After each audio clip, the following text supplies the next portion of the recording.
a new system is devised.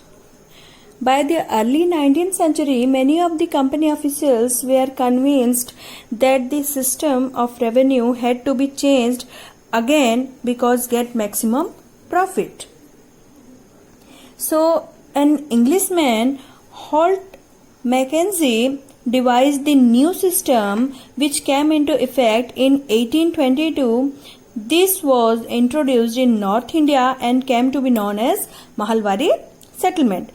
In this system, the system gave the revenue collection work to the village headman, that is called Mahal, instead of Jamindar, and revenue was not fixed permanently. Under this system, the revenue was collected by the Mahal and was given to British head.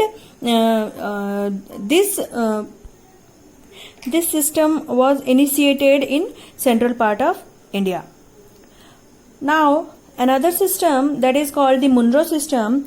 In the British territories in the south, a new system was devised which was known as Rotwar or Rotwari system. Rotwari system was initiated by Captain Alexander Reed and Thomas Munro. This system was extended all over the South India. In this system, Riots were directly involved for the collection of revenue, and it was fixed after the proper assessment of individual land. British officials were appointed to collect the revenue and used coercive methods of revenue collection. Now, all was not well. As they desired to increase the income from land, revenue officials fixed the revenue rate very high. As peasants were unable to pay, roads filed the countryside, and villages become deserted in many regions. Peasants were forcefully evicted from their lands and had to leave their places, and classes happened at different places. Now the crops for Europe. By the late 18th century, the company was trying to expand the cultivation of opium and indigo, which was highly demanded in Europe. The Britishers forced cultivators to produce jute, tea, sugarcane, wheat, cotton and rice in various parts of India. Indigo was highly demanded in Europe. To get the indigo cultivation,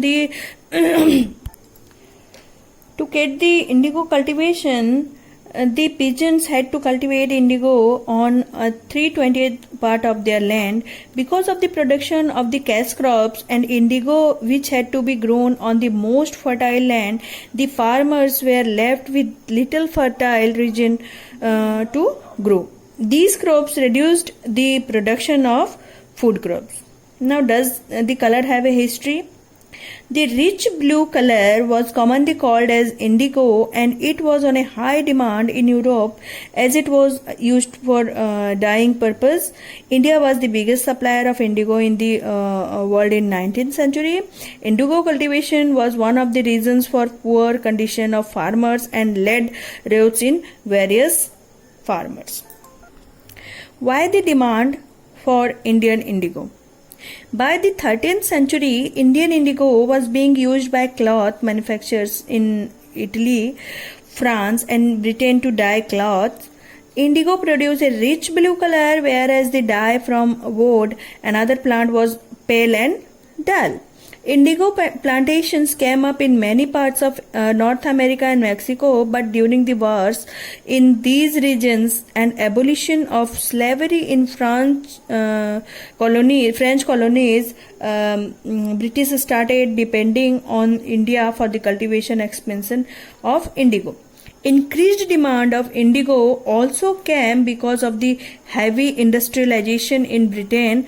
To fulfill the demand of indigo, British used their colonies in tropical region and mainly in Africa, and India has as the availability if land and cheap labor were available.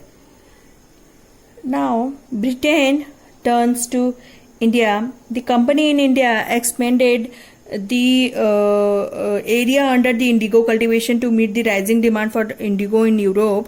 As the indigo trade grew, commercial agents and officials of the company began investing in indigo production.